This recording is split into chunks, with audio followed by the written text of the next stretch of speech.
Buenos días. Buenos días con cada uno de ustedes. Buenos días, iglesia. Buenos días todos aquellos que en esta mañana nos están visitando. Y estamos muy agradecidos a Dios porque nos da vida para poder seguir no solo existiendo, sino también disfrutando de todo lo que Él nos rodea. No sea esta la familia, sea esta la vida misma, sea de todas las bendiciones en las que su gracia nos ha permitido estar rodeados. Gracias al Señor porque en esta mañana podemos una vez más reunirnos, tenemos libertad de culto y podemos escuchar la palabra de Dios, podemos cantarle libremente y podemos disfrutar también del amor entre los hermanos. Vamos a orar un momento, vamos a pedirle a Dios que nos guíe en esta mañana y que nos enseñe su palabra para que podamos nosotros pues responder a lo que Él nos pueda decir en este día. Oramos, agachamos un momento nuestros rostros y pedimos al Señor. Padre nuestro que estás en los cielos, santificado sea tu nombre. Venga a nosotros tu reino, hágase tu voluntad. Así como se hace en los cielos, Padre, hágase también aquí en la tierra. Y permítenos, Señor, en este día, ver tu mano entre nosotros. Gracias por este pueblo que en esta mañana se reúne. Gracias también porque en este mismo momento también hay un nuevo momento de la iglesia. Gracias, Señor. Es tu voluntad en la expansión, es tu voluntad la afirmación, es tu voluntad la salvación. Oramos, Santo Dios, para que podamos ser encontrados dignos de poder llevar a cabo el enorme privilegio de atender tus negocios. No permitas que la amargura, no permitas que el chisme, no permitas que el resentimiento, no permitas que nuestros puntos de vista, Santo Dios, puedan primar más que lo que es tu voluntad. Ayúdanos a afianzarnos en ella y ayúdanos a vivir para ella. Te ruego en el nombre de Cristo también para esta enseñanza. Necesito la lengua sencilla, necesito la lengua adecuada, simple, para que pueda, Padre mío, comunicar tu verdad a tu pueblo y a todos aquellos que en esta mañana se reúnen. Lo pido, Padre, siempre en el nombre de Jesús, tu Hijo. Amén. Cuando nosotros viajábamos hacia la casa de la abuela, teníamos recorrido y recorrido de lo que era el río. Este es selva baja. No, cuando tú miras la selva baja, justamente por eso se le llama selva baja, todo es plano. Cuando la creciente del río anega, entra hacia diferentes lugares, va más allá de los límites que siempre ha tenido el río y inunda todo. Así hacia la mano derecha, hacia kilómetros al fondo, emergía un cerro. Entre toda la llanura, entre toda la selva, emergía un cerro muy inmenso, una punta pelada. Ese cerro se le llamaba Pupuntas. Ese era el nombre que tenía dentro de nuestra ruta. Y cuando nosotros sabíamos que Pupuntas estaba allí, sabíamos que estábamos a mitad del camino hacia la casa de la abuela. Ya había cierta emoción, pero ese cerro siempre nos sacaba ciertas preguntas. Cuando viajábamos con la abuela, que era una biblioteca de cuentos y de mitos y de historias de la selva, siempre le preguntábamos a la abuela qué había ahí en Pupuntas. Uno podía ver a lo largo de toda la llanura un cerro grande que emergía inmenso y toda su pico era pelado completamente. Y decía, ahí vive el Chuyachaki. Abuela, nosotros rápidamente como niños en el bote le rodeábamos mientras el bote avanzaba y paralelo hacia el Cerro Pupuntas la abuela comenzaba sus historias del Chuyachaki. Entonces ahí decía, ahí vive. Los mitalleros, los que salen de caza en la noche, estoy hablando en el lenguaje ya selvático, los mitalleros, los que salen a cazar en la noche, siempre han tenido cuidado de no llegar hasta ese cerro, porque ahí habita el Chuyachaki. Entonces nosotros empezamos a escuchar sus historias y la abuela empezaba a contarnos sus historias acerca de este espíritu de la selva que habitaba en estos lugares. Siempre había una que otra historia que la abuela nos contaba. No sé cuántas de esas sería fantasía o la abuela estaría cansada de que cada vez que pasábamos por ahí le preguntábamos, pero siempre tenía una historia que contarnos acerca de Chuyachaki. También habían historias del Tunche, ¿no? Cuando uno mire en el imaginario popular, se va a dar cuenta que estos espíritus, de alguna manera, han estado allí, han marcado de alguna manera a toda la gente que ha vivido en ese lugar, o se han levantado ciertas historias a lo largo de esos años donde la gente allí ha vivido. La historia que vamos nosotros a ver tiene que ver con una realidad mucho más clara en cuanto a lo que sucedió con un hombre. Este hombre estaba habitado por miles y miles de espíritus, que no necesariamente era el Chuyachaki y que no necesariamente el Tunche, pero eran miles de espíritus que estaban allí. Se llamaba legión. Y cuando uno mira un poco la palabra legión, puede darse cuenta que eran o 4.500 soldados o 6.000 soldados. Este era el nombre de este hombre o de estos demonios que estaban dentro de este hombre, y fue una realidad. Cuando hablamos de este amor que cruza barreras, era un lugar que mucha gente no quería ir, era un lugar impuro. Sobre todo uno puede saber que era impuro para los judíos porque ahí comían chancho y criaban chanchos, que esto era una abominación para los judíos. Pero el amor de Jesús cruza todo tipo de barreras. Y no hay algo y no hay ni un prejuicio que pueda detener ese amor que va en busca del perdido. Es interesante cuando uno mira en el imaginario popular acerca de estos demonios o de estos espíritus que constantemente han estado dentro de lo que nosotros conocemos como nuestro hábitat. En los griegos los conocían como los daimones o también como los hécates. No se les conocía así, espíritus vengativos, le llama la cultura oriental, de algún difunto que ha muerto y que ahora regresa para vengarse. Entre el hinduismo, los demonios se les llama como los asuras o también como los rakshasas. Estos son espíritus que de alguna manera han habitado estas regiones y la cultura hindú, la cultura india, la cultura o la religión musulmana siempre han tenido ciertas denominaciones o ciertas etiquetas para este grupo de espíritus que de alguna manera estaban allí.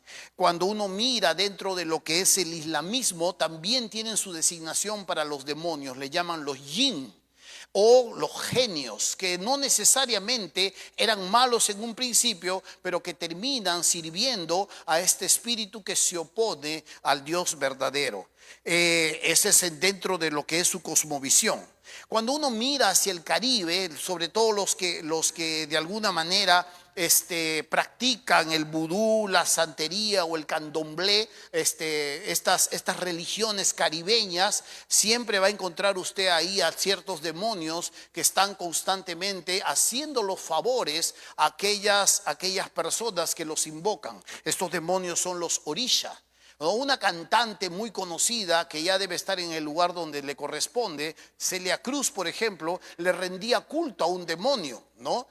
Usted sabe, ese demonio que ella le rendía culto y le cantaba, ¿no? Entonces, cuando uno mira todas estas en el imaginario popular, se va a dar cuenta que hay mucho de verdad, que hay mucho de mentira, que hay mucho de fantasía, pero la historia que nosotros miramos acá en esta tiene que ver con una realidad clara.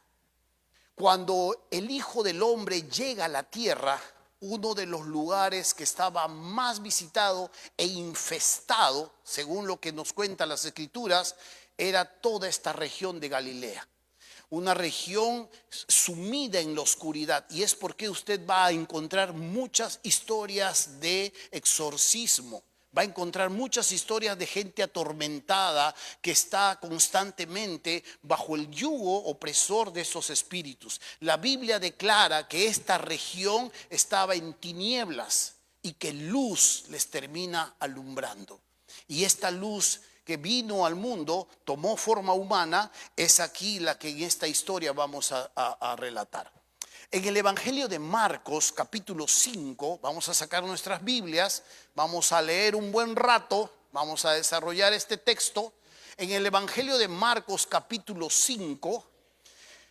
Si usted no tiene una Biblia, nosotros le podemos prestar una Biblia, ¿ya? Si su preferencia es un celular, le prestamos un celular de los Ujieres también, ahí para que usted pueda leer tal vez también de un celular. Si no tiene una Biblia, levante su mano y nosotros llegamos con una Biblia a su lugar y usted puede leer claramente esta porción de las Escrituras. Me va a acompañar porque son varios versículos, desde el versículo 1 hasta el versículo 20. Vamos a respetar los puntos, vamos a respetar las comas, vamos a hacer las pausas necesarias para poder encontrarle sentido a esta lectura. ¿Está bien? Empezamos. Vinieron al otro lado del mar, a la región de los Gadarenos. Y cuando salió él, están hablando de Jesús, de la barca, enseguida vino a su encuentro de los sepulcros un hombre con un espíritu inmundo, que tenía su morada en los sepulcros y nadie podía atarle ni aún con cadenas, porque muchas veces había sido atado con grillos y cadenas, mas las cadenas habían sido hechas pedazos por él y desmenuzados los grillos y nadie le podía dominar. Y siempre de día y de noche andaba dando voces en los montes y en los sepulcros e hiriéndose con piedras. Y cuando vio pues a Jesús de lejos, corrió y se arrodilló ante él.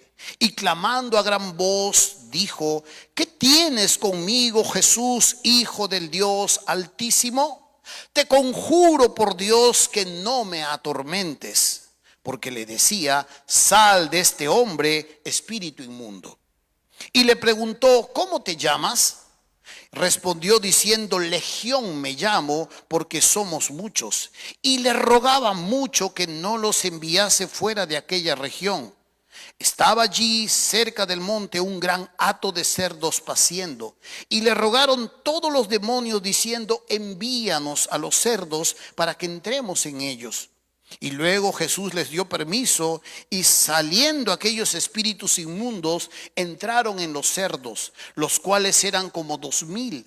Y el hato se precipitó en el mar por un despeñadero, y en el mar se ahogaron. Y los que apacentaban los cerdos huyeron y dieron aviso en la ciudad y en los campos, y salieron a ver qué era aquello que había sucedido. Vienen a Jesús y ven al que había sido atormentado del demonio y que había tenido la legión, y note ahora cómo está: sentado, vestido y en su juicio cabal. Y tuvieron miedo. Y les contaron lo que habían visto, cómo le había acontecido al que había tenido el demonio y lo de los cerdos. Y comenzaron a rogarle que se fuera de sus contornos. Al entrar él en la barca, el que había estado endemoniado rogaba que le dejase estar con él. Mas Jesús no se lo permitió, sino que le dijo: vete a tu casa, a los tuyos, y cuéntales cuán grandes cosas el Señor ha hecho contigo y cómo ha tenido misericordia de ti. Y se fue y comenzó a publicar en Decápolis cuán grandes cosas había hecho Jesús con él, y todos se maravillaban. Una porción hermosa, 20 versículos que nos narran claramente de un acontecimiento en el que podemos ver una situación muy clara de un hombre que nos narra también de alguna forma un contraste con lo que la humanidad vive. Cuando uno mira las Escrituras se va a dar cuenta que la humanidad vive muchas veces bajo un yugo de esclavitud. La Biblia nos narra acerca de este enemigo de Dios, que él no tiene ningún tipo de intención de liberar a sus cautivos. Nunca ha dado apertura a sus presos, dice. Y cuando uno mira las labores del Hijo de Dios, él vino a liberar justamente a los cautivos. Y es interesante cuando hacemos un contraste entre la labor de uno y del otro. Pero nos muestra aquí una situación penosa, angustiosa, desesperante de una persona que está poseída. Una persona que está poseída por demonios. Cuando uno mira un poco las películas del exorcismo y cosas por el estilo, se va a dar cuenta que existe un cierto tipo de realidad, pero que muchas veces las maniobras para sacar estos espíritus no necesariamente son las más certeras. Tirarle el agua bendita, expulsarle en el nombre de tal y cual santo y tal cosa, hacen más bien que el demonio en la vida real se reiría y se burlaría. Pero esa es la imaginación de Hollywood. Hollywood no lee la Biblia. Hollywood no sabe exactamente qué sería lo correcto para expulsar un demonio del cuerpo de una persona. Nunca invocarías a la Virgen para expulsar al demonio. Nunca. Porque esto no es parte de la realidad. Cuando uno mira esta verdad, se va a dar cuenta que se nos muestra también una realidad en cuanto a la humanidad. No es que todos tengan demonios. No es que todos de alguna manera están poseídos por demonios, pero se nos narra algunos acontecimientos que pueden suceder en la vida de un ciudadano común, de una persona que ama a su familia, de una persona que vela, de una persona que cuida a su esposa, que trabaja, de una persona que tiene esperanza, una persona que se esfuerza, pero que muchas veces está bajo ciertas similitudes con este hombre. La primera que vemos acá es el estado desesperante en que está este hombre. En el versículo 8 se nos muestra que este hombre estaba en un estado desesperante. En el versículo 5 dice, y siempre, nota la palabra allí, siempre, de día y de noche, andaba dando voces en los montes, en los sepulcros, e hiriéndose con piedra. Esta es una realidad que vemos aquí de una persona que vive apartada en este momento, lejos de la familia lo ha sacado, la familia lo ha expulsado, y él está viviendo por las cuevas, está viviendo en los sepulcros, vive en un cementerio, vive alejado de la familia y vive gritando, dando voces. ¡Ah! ¡Ah! Por acá, aquí me puede ayudar con los gritos porque mi voz no me sale tan bien. Pero él para gritando, grita, y la gente desde el pueblo puede escuchar la voz de este hombre en el estado desesperante en el que está. Si usted mira el versículo 5, nos narra claramente que este hombre vivía de esta forma, día y noche. No hay paz para el impío. Día y noche había en su corazón un lamento, día y noche en los montes, en los sepulcros, y note la última parte, hiriéndose con piedras. ¿No le hace esto acordar un poco a la humanidad? ¿No le hace acordar cómo nos destruimos nuestra propia vida? Con lo que podemos llamar a veces diversión, con lo que podemos llamar sano, con lo que podemos llamar moderno. ¿No le hace acordar un poco acerca de lo que le llamamos bueno en esta vida?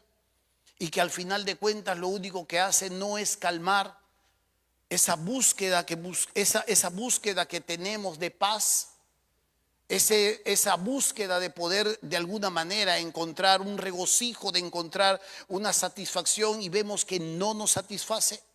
Los que alguna vez han estado en alcohol, los que alguna vez han estado en droga, los que alguna vez han sido adictos al sexo, los que alguna vez rompen con ira, es de alguna u otra forma siempre hay un estado que está buscando finalmente paz, pero no la encontramos. El estado desesperante de este hombre era no solamente que estaba buscando de alguna manera alivio a su dolor, sino que a su vez también se autoinfligía a sí mismo heridas. Lucas nos narra también esta historia, pero nos vamos a ceñir solamente a Marcos. Hiriéndose con piedras, definitivamente, o rasgándose o golpeándose, estaba constantemente autoinfligiéndose a sí mismo heridas, dolor. La otra cuestión que nosotros podemos ver aquí es que había gente que había intentado ayudarle.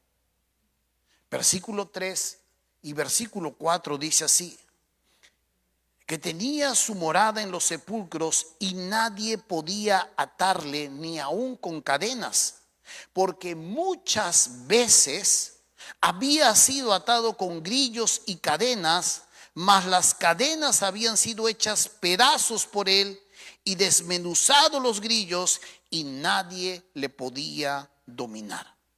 Nadie le podía dominar. Se nos muestra claramente que hay gente que ha intentado darle una mano. Hay gente que ha intentado de alguna manera aliviar, que ya no se sigue hiriendo, que ya no se siga torturando.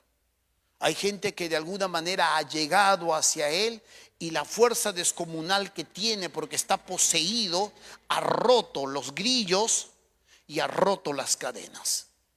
Nadie puede ahora dominarle. Todo intento para darle ayuda es simplemente vano. Y una vez más podemos darnos cuenta acerca de ello. A veces los consejos que recibimos para una solución a nuestros problemas más es lo que lo agravan que lo soluciona. ¿Qué? ¿Te ha sacado la vuelta? Sí, hazle lo mismo.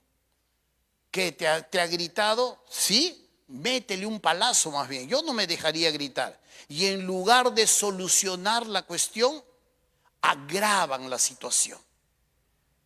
Pero las personas que muchas veces vienen en nuestra ayuda no lo hacen para agravar esta situación, sino vienen con sus propios consejos y con su propia perspectiva.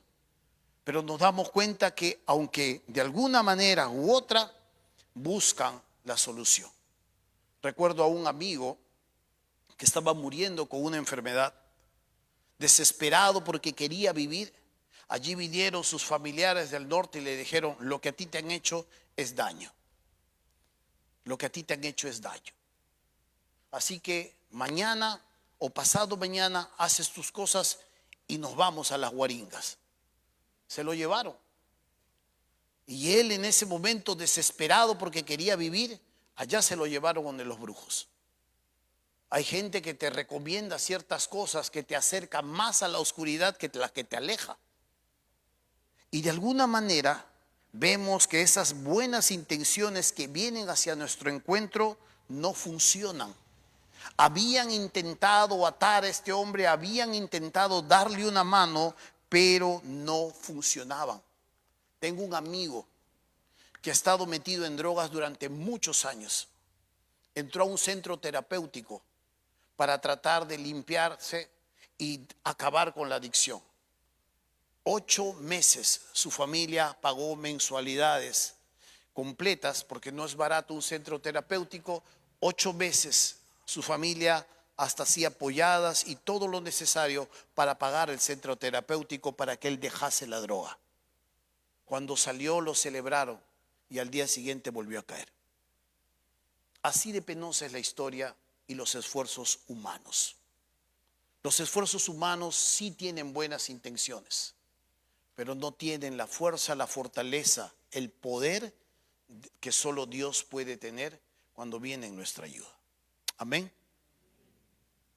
Todos nuestros esfuerzos humanos están envueltos de buenas intenciones. Nadie se acerca a darle un consejo a una persona para que se destruya más, sino que tienen buenas intenciones de poder aliviar el dolor que traes.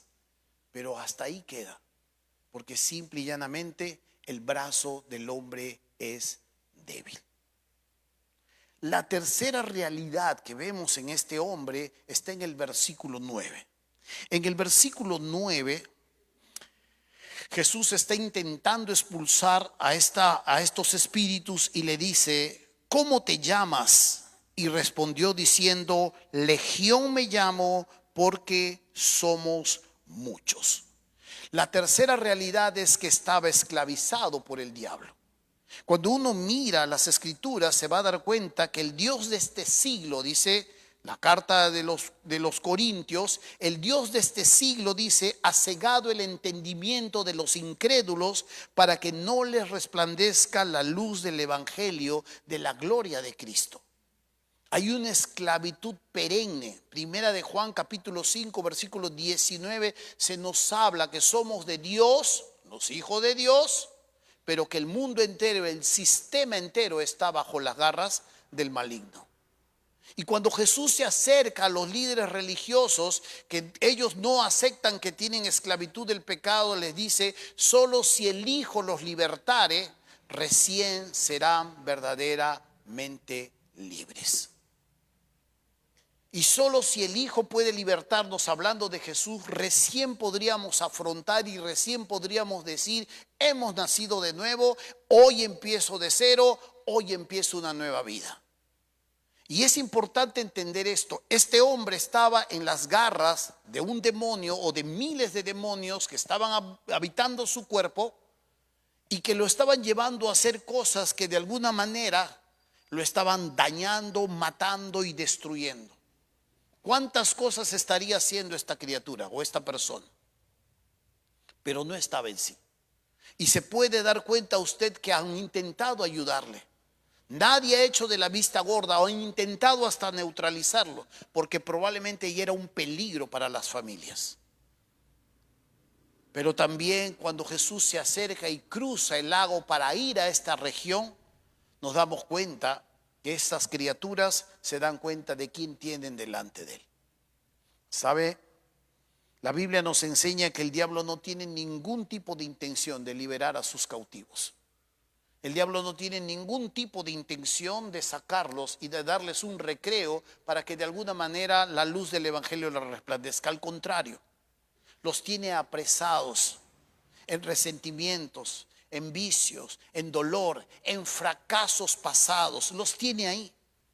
Ellos no se dan cuenta, pero están muchas veces encadenados a un sentimiento. Están encadenados a una persona que ya ha hecho su vida, pero que esta persona sigue aún todavía recordando. Están encadenados muchas veces a sustancias, están encadenados a vicios, están encadenados en la pornografía, están encadenados en la internet o están encadenados a su propia ira que brota de sus propios corazones. En un momento pueden estar bien, en un momento pueden destruirlo todo con su boca y hasta irse de manos. Están encadenados muchas veces a sus miedos, a sus prejuicios. Y de alguna manera usted puede darse cuenta que esto poco a poco los va no solo encadenando, sino que a su vez los va destruyendo. ¿Sabe? Cuando uno mira esta realidad se va a dar cuenta que la única solución a todo ello tiene un nombre, y es Jesús.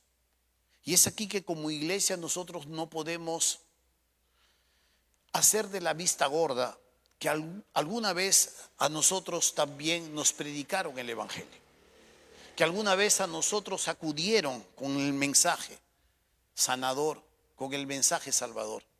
Y es aquí donde nosotros queremos de alguna manera siempre recordar constantemente que esta es nuestra responsabilidad y nuestro privilegio, de seguir anunciando, de seguir hablando a otros, de invitar a nuestros amigos. Muchas veces vemos y sabemos familiares, amigos, personas cercanas a nosotros, que aunque no son nuestros amigos, personas que de alguna manera se están destruyendo en sus matrimonios, en su vida, con sus hijos, que buscan una ayuda, que buscan una solución. El tesoro no es solo para ti. El tesoro es para compartirlo con otros. Y es responsabilidad de la iglesia, nuestra responsabilidad, que así como aliviaron nuestras cargas, así como sanó Dios nuestras heridas, también seamos un canal para que otras personas también lo conozcan. Hay esperanza en Jesús. Y la segunda parte de esta enseñanza tiene que ver con esto. Hay tres razones para poder confiar en Cristo. Hay tres razones para poder darnos cuenta que este hombre, aunque representa una humanidad sin esperanza, aunque vive en un estado desesperante y aunque muchas veces han intentado ayudarlo, hay esperanza para él. Vamos a ver tres razones por las que sí hay esperanza en Cristo. En el versículo 8 se nos muestra aquí a Jesús. Dice el versículo 8, porque le decía: sal de este hombre, espíritu inmundo. Una de las primeras razones tiene que ver con el amor sin condiciones que él muestra hacia su creación. A pesar de que otros lo evitaban, a pesar de que otros lo habían exiliado, a pesar de que otros lo habían intentado neutralizarlo, Jesús cruzó el lago y fue en busca de esta persona. Era un lugar donde los judíos de sano juicio no se atreverían a pisar. Era un lugar donde se criaban cerdos, en un lugar donde era inmundo para un judío. Pero Jesús muchas veces se juntó con gente que justamente no lo querían ver. Habló con la samaritana, estaba entre las prostitutas, estaba entre los janjarés de la tierra, los desposeídos, esta gente que buscaba de alguna manera aprovecharse de sus milagros, de la comida que daba. Y esto a él no lo inmutaba. Pero estaba abierto para extenderle la mano a alguien que verdaderamente también lo reconocía. Y es interesante cuando uno mira esta verdad, porque el amor sin condiciones que se muestra aquí, se demuestra finalmente ahí en la cruz. Aunque aquí Jesús todavía está presentando su ministerio, está dándose a conocer en su identidad y sus credenciales sobre la naturaleza, sobre la vida, sobre la muerte, sobre la enfermedad. Aquí va a dar a conocer su credencial, que Él está aún sobre los espíritus. Y se nos muestra en esta verdad este amor que lo mueve, que cruza, que va, que busca, que no escatima. La segunda razón tiene que ver con su autoridad. Versículo 6 y versículo 7 se nos muestra su autoridad. Dice así: cuando vio pues a Jesús de lejos, están hablando del endemoniado, corrió y se arrodilló ante él. Y clamando a gran voz dijo: ¿qué tienes conmigo, Jesús, Hijo del Dios Altísimo? Te conjuro por Dios que no me atormentes. ¿Se imagina usted la escena? Una legión constaba de 4.500 soldados romanos. O una legión podía también ser de 6.000 soldados romanos. Y cuando usted mira la escena, se va a dar cuenta que este endemoniado, que tiene de 4.000 a 6.000 demonios dentro, lo mira a Jesús, lo reconoce porque le dice que es el Hijo del Altísimo, y va y se postra delante de él. Imagínese la escena, miles de demonios ahí arrodillados reconociendo su exousia, su autoridad. Le reconocen su autoridad. Una autoridad que se le va a dar plenamente después de la cruz y su resurrección, donde Él va a decir: toda autoridad me es dada en el cielo y en la tierra. Por tanto, vayan y hagan discípulos. Pero en este momento Él posee esta también autoridad, porque es Dios en la tierra. Y estos demonios ahora, reconociéndole, corren hacia Él buscando misericordia, buscando que finalmente no los vaya a atormentar. Lucas habla de esta misma historia y ellos le están rogando a Jesús: no nos envíes al abismo. No nos envíes al abismo. Sabe que Jesús tiene autoridad y las llaves para abrir el abismo y enviar a estas criaturas que les aterra estar en este lugar. Un lugar de donde al final de los tiempos saldrán criaturas mucho más devastadoras que estos pichirruchis, demonios que están metidos en el cuerpo. Saldrán otro tipo de criaturas. Pero estos mismos demonios les aterra entrar a este lugar y saben que Jesús los puede enviar. La tercera razón, no solamente vemos su autoridad, sino también su poder. En el versículo 10, versículo 11 y versículo 13 usted se va a dar cuenta. Versículo 10 dice: y le rogaba mucho que no los enviase fuera de aquella región. Versículo 11: estaba allí cerca del monte un gran hato de cerdos paciendo, y le rogaron todos los demonios diciendo: envíanos a los cerdos para que entremos en ellos. Y luego Jesús les dio permiso, y saliendo aquellos espíritus inmundos, entraron en los cerdos, los cuales eran como 2.000. Y el hato se precipitó en el mar por un despeñadero, y en el mar se ahogaron. Ojo que los demonios no se ahogaron, ¿no? Son espíritus. Pero usted nota acá que no solamente tenía autoridad, Jesús ahora también tiene el poder. Y ellos saben que Jesús no solamente está acompañado de su exousia, su autoridad plena, sino también de su dunamis. el poder que tiene para hacer que las cosas sucedan. El poder para hacer que las cosas sucedan. Y Él no solamente representa delante de ellos el papel que tiene, sino a su vez también les brinda el permiso para no enviarlos al abismo. Los envía a los cerdos. Y desesperados los animales poseídos van y se lanzan hacia el agua. Es interesante que tú puedes tener autoridad pero no tienes poder. Un ejemplo de esto soy yo. Mi papá cada vez que viajaba decía: Raúl, te quedas como el hombre de la casa. Yo, ya papá, le decía yo, pequeño ahí, 11, 12 años o 13 años que ya vivíamos con mi papá. Ya sabes, tú eres el hombre acá en la casa. Ya papá, le decía yo, mira bien, mira a tu madre, mira a tus hermanos, mira las cosas, apaga la luz cuando ya te van a dormir. Tú eres el último que se duerme, me daba las indicaciones. Tú eres el último que se duerme, recorre la casa, mira si está con llave. Tú eres el hombre acá, ya papá. Y entonces se iba mi papá de viaje y ahora quería usar el poder que tenía. Y le decía a mi mamá: mamá, cállate la boca, me decía. Y yo no era ningún hombre de la casa. A la primera me apagaba. Ese es tener autoridad sin poder. Sin poder. Y esto es lo que estamos viendo aquí. Jesús no solo tenía autoridad, sino tenía la capacidad también para hacer que estas criaturas hicieran finalmente lo que Él había decidido. Y es hermoso poder ver esta razón en la que Él cruza este lago. Hay un hombre atormentado, hay un hombre que está clamando de día y de noche y Él sabe dónde está. Hay alguien que está buscando y esperanza. Hay alguien que tiene dolor, hay alguien que busca una salida, hay alguien que de alguna manera clama por una solución. Y Él sabe dónde está. No escatima esfuerzos, no escatima distancias y va hacia Él.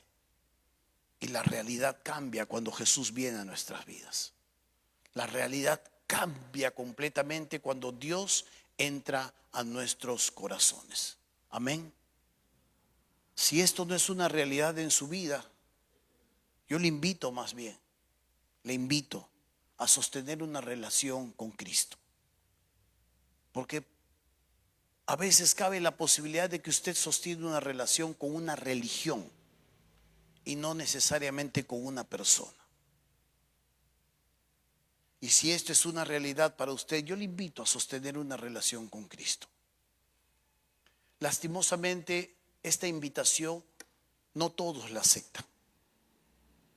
Qué hermoso sería que cuando se aprende y se habla del Evangelio, muchas personas caigan a los pies de Jesús y le digan: Señor, yo quiero que tú seas mi Dios. Pero a veces no es así. A veces las personas rechazan. Cuando uno mira esta historia, versículo 14, se va a dar cuenta que hay otras realidades. Y los que apacentaban, dice el versículo 14, los cerdos huyeron y dieron aviso en la ciudad y en los campos y salieron a ver qué era aquello que había sucedido. Vienen a Jesús, la gente, y ven al que había sido atormentado del demonio y que había tenido la legión. Todos sabían quién era este hombre, te lo aseguro. Sentado, vestido, antes andaba calato, vestido y en su juicio cabal, y en lugar de alegrarse, tuvieron miedo.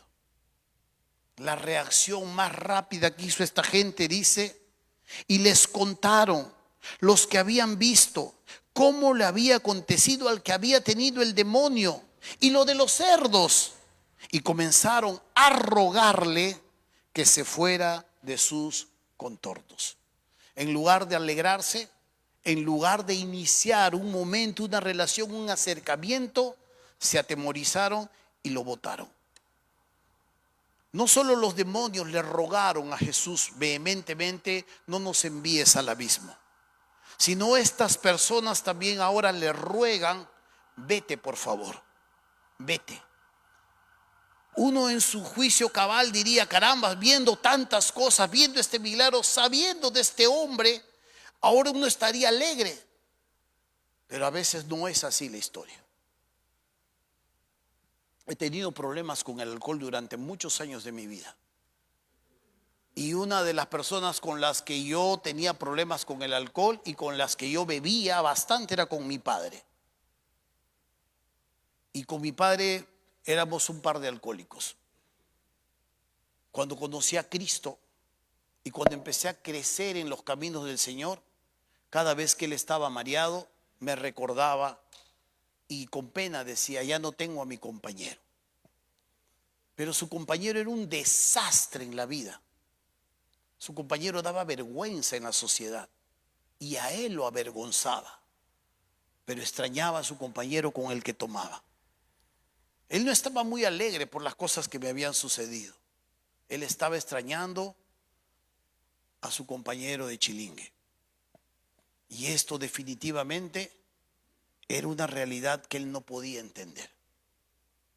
Es triste, pero no todos se alegran cuando Cristo Jesús viene a su vida. Y esto va a suceder probablemente con usted. Pero tiene que entender que no todos responden a la invitación que Dios les hace. Esta gente se entera, mira las evidencias y no lo pueden creer. Mejor vete. Tienen miedo, sus prejuicios se activan y lo envían hacia otro lado. La segunda o la tercera persona, primero son los demonios, luego esta gente, y la tercera persona que le ruega a Jesús es este hombre que ahora está sano. Note acá, versículo 19 para ir terminando ya, versículo 18. Y al entrar él, Jesús, en la barca, el que había estado endemoniado le rogaba que le dejase estar con él. Mas Jesús no se lo permitió, sino que le dijo, vete a tu casa, a los tuyos, y cuéntales cuán grandes cosas el Señor ha hecho contigo y cómo ha tenido misericordia de ti. Usted nota acá, primero los demonios le ruegan y Jesús les da permiso. Está bien, accede. Estas personas que tienen miedo le ruegan y Jesús accede. Está bien, me voy.